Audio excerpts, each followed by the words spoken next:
looked at what it means to claim sovereignty, or claim continuity of sovereignty, or litigate the claim to sovereignty at an international level. So Michael actually discussed what it means at an international level to put forward such an argument. We looked at in a way, at a national level. Fred actually talked about a number of nations discussing across borders, or state borders, I should say, the argument. And then we looked at the specificity of being on country and on place, so in a way, at a local level, with Dutch's argument. And that's what we're going to, in a way, these are the three themes that we're going to discuss in the three breakout rooms. And so Michael will lead one discussion here, Fred will lead one discussion up the top, there's a room there, and Dutch outside, there's in the little courtyard. And we'll do that from as soon as we finish this presentation, and we have a few discussions until 3:15. And then we can actually reconvene and discuss what has been discussed in each of the three working groups, and take it from there. And without any further ado, it's my pleasure to introduce Dr. Charles Hawksley from the Politics Program in the Faculty of Arts of the University of Waitangi. Thank you. Thank you all very much, and my apologies I couldn't get here. I was teaching earlier in the day. It's great to be here now, and obviously in a presentation on sovereignty, Indigenous sovereignty, it's appropriate to acknowledge the Indigenous owners of this land as well. With respect to this presentation, I'm talking particularly about Maori sovereignty, and I've brought my own little flag along, Maori flag, the Tina Rangatiratanga flag, and I'll be talking about that today, but mostly I'm going to be talking about the idea that New Zealand has a treaty for a start, and as a comparative thing with Australia, obviously it just puts New Zealand in a completely different category about how to understand.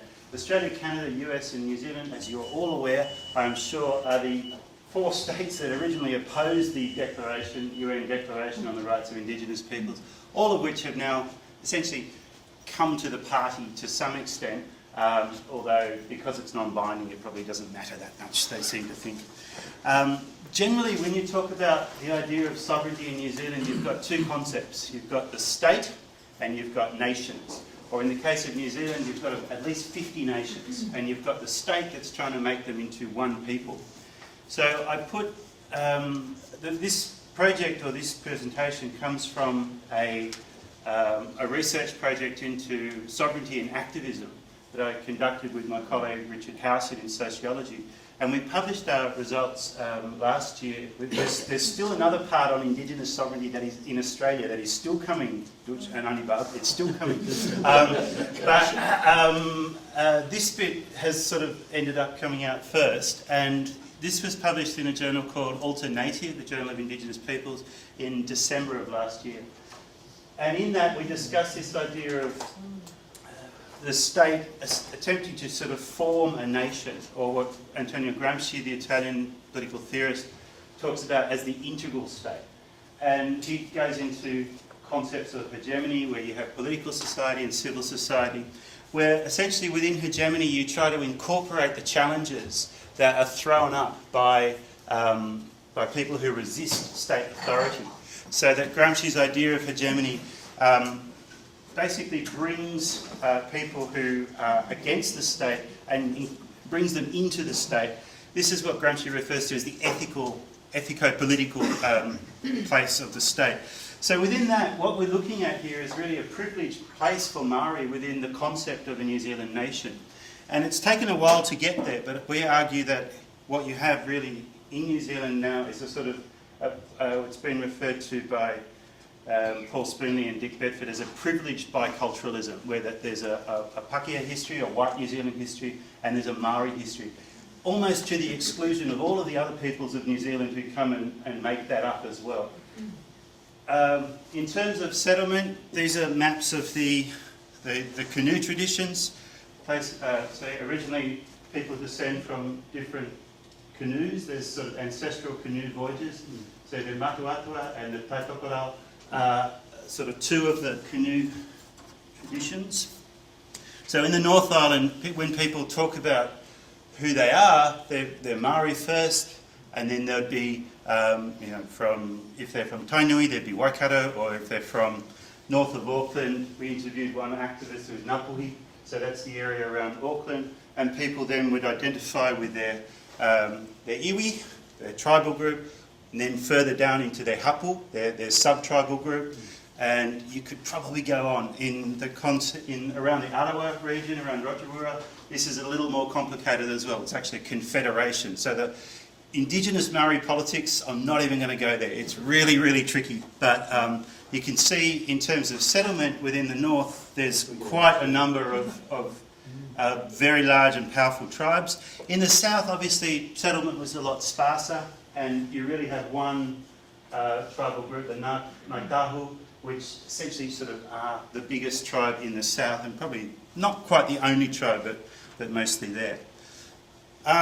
This plaque, I loved this when I got to Waitangi to see the demonstrations, or every year at Waitangi there's protests about the failure of the state to live up to its part. So on this spot, on the 6th day of February 1840, was signed the Treaty of Waitangi, under which New Zealand became part of the British Empire. Well, actually no. When you read the treaty, it doesn't really say that at all. No. And the real problem between 1846. The real problem between the treaty in English and the treaty in Māori is that certain words were just not translatable. So in English, they say, Maori chief, cede to Her Majesty the Queen of England absolutely and without reservation all the rights and powers of sovereignty. There was no word for sovereignty in Maori language. It didn't exist in the same way. Article 2, Her Majesty guarantees the full, exclusive and undisturbed possession of their lands and estates, which basically sounds like it means we're going to leave you alone. You can have your own things and you can do what you want, which they may possess collectively or individually possess. And in exchange for all of those things, you could sell your land to the state, to the Crown, and you could become part of essentially the colony. You could be a member of you could be a subject of the British Empire. So it was possible for Maori to become British subjects, to live as British. The real point of this whole treaty process was to really regulate the European side of things. It wasn't necessarily, initially, certainly as Maori understood it, it wasn't to impose a state over them. It was to regulate the terrible behaviour of the whalers and people who were running guns into the community and taking and feeding booze into the community. Now, I said the problem is with the words, and I hope there's nobody who speaks Maori here, I hope. But basically, the word that they translated sovereignty as is probably not really what it meant. Kawanatanga means something quite different in Māori. It means a sort of governorship. It doesn't really mean sovereignty in the legal sense. And the concept of this idea of undisputed possession of your lands and your taonga, your treasures, is translated as Tino Rangatiratanga. And this flag is called the Tino Rangatiratanga flag as well. And that's probably better translated as absolute chiefly authority. Some people say this meant the right of power, or the right of power of life and death over people. Others, people that we interviewed, activists, said it's more like you sort of weave a consensus through your people. So Rangatira is a chief, and weaving is part of that process of bringing people with you, sort of in the Pacific Way idea that you bring the community together. So with these two disputed terms, Maori were essentially marginalised very quickly from the process. During 1840s, 1841, there were a series of voyages around New Zealand which tried to gather signatures to support the treaty. The whole thing was presented either in Maori or in English, often to people who couldn't read, so it sort of didn't really make a lot of sense. A number of people went with them who spoke Maori, and they tried to translate the concepts. So gradually what happens is that the state assumes control, and by the end of 1841 it basically declares its sovereignty over all of the lands and all of the peoples, in something of an extension of what had been agreed to. What we argue in this paper, what I argue in this paper, is that really this is a sort of what Luis Althusser calls using the law as the repressive state apparatus, basically, that through you can codify things and you can make things illegal, and that's really what happens here. This flag is the representation of some of the resistance that has been building for many, many years through a sense of injustice and grievance that Maori people felt against the state. It didn't really come to fruition until after the 1940s, and it came that way because there is a treaty process, which I'll explain in a moment. But what you see from 1840s onwards is a gradual and very, very rapid process of land alienation and land settlement. There's a rebellion in the beginning of the middle of the 1840s in the north, and this is the beginning of what's called the land wars in New Zealand. This sort of extends down to the group that I'm going to talk about in a moment, the Tūhoe people, who didn't even sign the treaty. And the law in the meantime, or the state in the meantime, passes an act, the Suppression of Rebellion Act, which makes it illegal to oppose the Crown, of course, because you would. Now, the particular group, the Tūhoe people, are essentially, well, now an inland people. They didn't sign the treaty at all, and so they argue if you don't sign a contract, you're not bound by it. The state takes a rather different view, that because they are part of the general obligations that the state has to all Maori, the state is bound by it even if Tūhoe say they're not. In the process, however, of all of this, Tūhoe lost about 2/3 of their land to the state. There is something called a line of confiscation, which during military campaigns in 1868 to 72, most of their best arable land was taken from them by the state. And so this line here, the line of confiscation, is sort of the centre of quite a long-term dispute that they've been having for the return of these lands and for just compensation. Now, in New Zealand, there is a process. It's the tribunal process. It's not a court, but it allows people to present their claims against the state, what the state has not done in terms of living up to its obligations. Hearings, however, can last quite a while. They can go for up to 20 years. Some of the activists that we spoke to said, look, the main thing about the treaty process is that you can have your case recorded. You can put your history there, and you can argue with the Crown about what it should have done and what it in fact did. Now the Crown at any moment in time can say, yep, we fessed up, we did the wrong thing, and then they can move out of that process and move into a legal process of reparation or some type of remedy. When they settled the first cases, Tūhoe in the South Island was one of them, they created a sort of a legal measure here. They put what's called a fiscal cap on it, a $1 billion settlement value. And so the first 4 of the settlements essentially are done in a way that is meant to be the full and final settlement. Now this is disputed by younger generations who say, well, you guys got the money, but we're not so happy about this being full and final. We want to keep pushing this process. So the question we were asking throughout our investigations is justice really possible? And one of the answers we got from a member of the Maori Party, so I'll talk about them in a moment too, is that New Zealand cannot actually afford justice. The cost of compensating people for all of the land and everything that's been taken from them would exceed the revenues of the state for the next 20, 30, 40 years. It's just not possible. The Tūhoe people have been in negotiations with the Crown for some time, and they have expressed their displeasure in a way that I'll just show to you.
What you see there is the obviously shooting the New Zealand flag.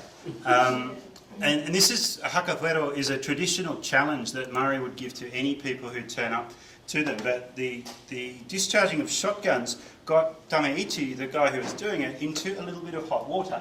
The state charged him with discharging a shotgun in a public place, given that the marae on which they were gathered, the definition of it was essentially that it was a public place. Even though it's quite obviously a political act, he was charged with this offence without some lawful purpose.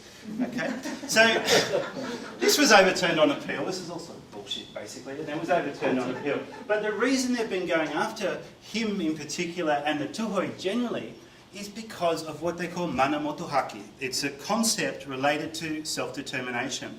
And the way in which Tūhoe understand it is basically a state within a state. They never signed the treaty.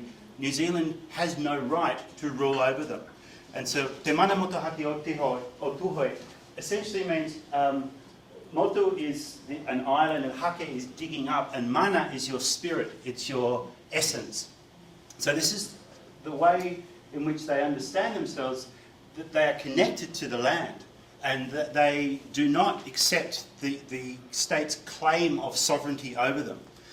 So this is one of the more radical movements within New Zealand. It's not one I'd say that's shared by everybody, but it did lead to the attacks on Tūhoe and the general sort of way in which issues of Maori sovereignty were framed reached a tipping point in 2005 when the Labour government at the time tried to pass something called the Foreshore and Seabeds Act. And this was going to basically outlaw Māori from enjoying their taonga, their possessions, going down to the sea and harvesting pipis and things like that. It was trying to reclaim this land basically for all New Zealanders. This made a few people pretty upset, and they marched on Wellington.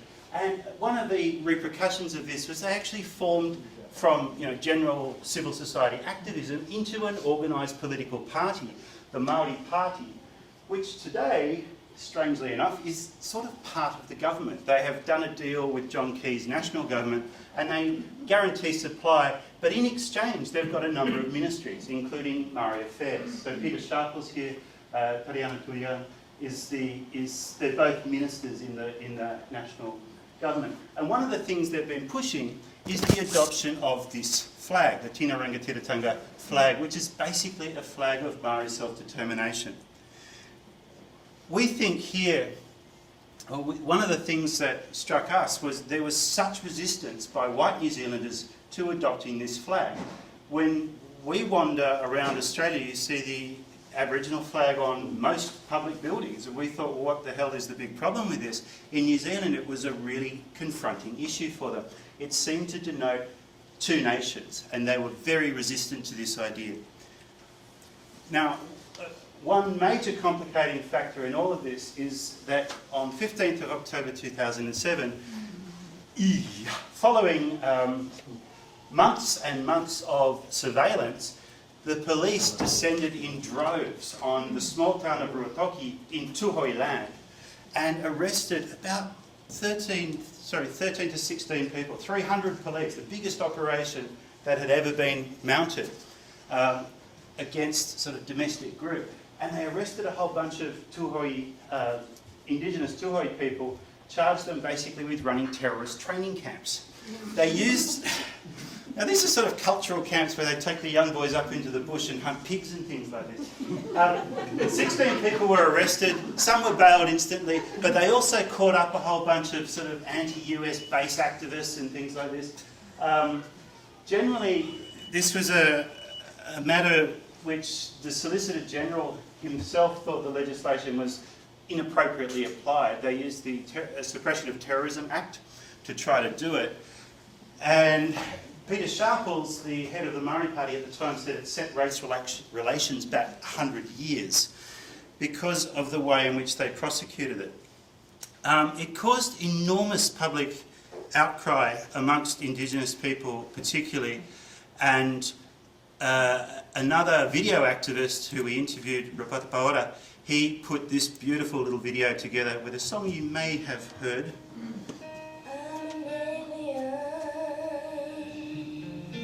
some great images. I'm a legal alien. I'm a prisoner in Aotearoa.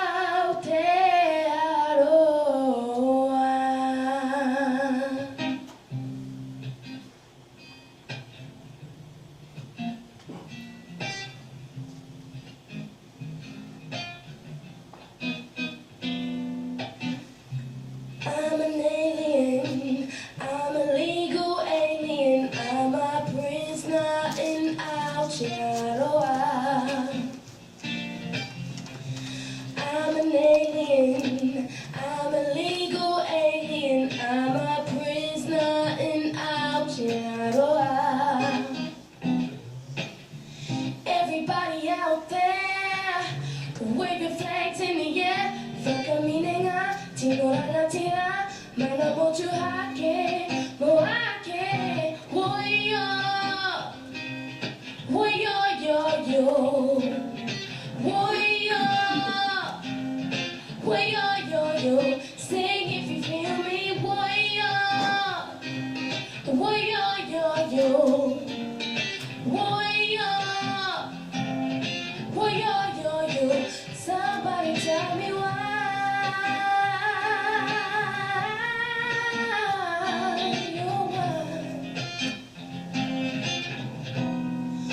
Somebody tell me why. I'm an alien. I'm a legal alien. I'm a prisoner in Aotearoa. In Aotearoa. I'm an alien. I'm a legal alien. I'm a prisoner in Aotearoa. In Aotearoa. I'm an alien. I'm a legal alien. I'm a prisoner in Aotearoa.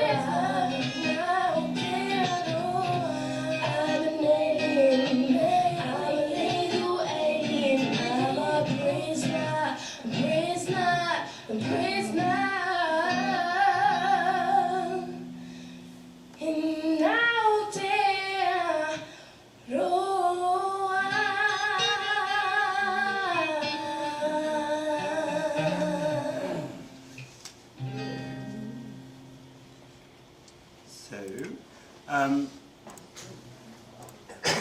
So the charges weren't dropped. The charges continued, but they were progressively watered down. And the way I like to sort of understand that is the state has got all of the cards in its hand. It can create the law, it can make things illegal, it can also amend the law at times. But basically, the Terrorist Suppression Act was improved in November 2007, but of the 17 people who were eventually arrested, only 13 of them had their cases dismissed. 4 were then prosecuted under association with a criminal gang, which took possible penalties of up to 10 years. On that particular charge, people were not, the jury could not find enough evidence to suggest one way or the other, and it was a split decision. But they were charged with firearms, and they were convicted with firearms charges, the 4 who were left. Whatever. Look, effects on social justice. This has really galvanised Maori activism, and so the party itself operates, and it currently contests at the moment only the Maori seats. New Zealand has a system where there are special seats set aside for Maori, and but it's generally a big issue across the country. The flag you can buy on T-shirts. It's as I'm modelling at the moment. So this is sort of widely now seen as the major flag of New Zealand's sovereignty movement for Māori. It's not the only one, and again, it's complicated. If you go to the north, they'll say, this flag's bullshit, it's the 1835 flag that we like. So there's all sorts of things. Generally, in terms of hegemony, I think that the real issue here is some Māori think of themselves as Māori first, New Zealanders second. Other Māori think of themselves as New Zealanders first and foremost, and they're not really that concerned about Māori. So I wouldn't say that this sort of activism is across the country, it's not. But this is a very particular and interesting way of trying to unpack what the state will actually tolerate. And that shows us the limits of what's possible, I think, in terms of sovereignty movements. In my view, They're not prepared to have a separate state. They've made that very clear. The national government isn't. But they are prepared to countenance forms of limited autonomy, that is, the delivery of services that are run by and for people on their own land. And that land is owned by Māori. And that's probably a big difference with us here. Okay, that's all. I'm happy to take questions if people want to have a chat. So I love having a chat. So come on.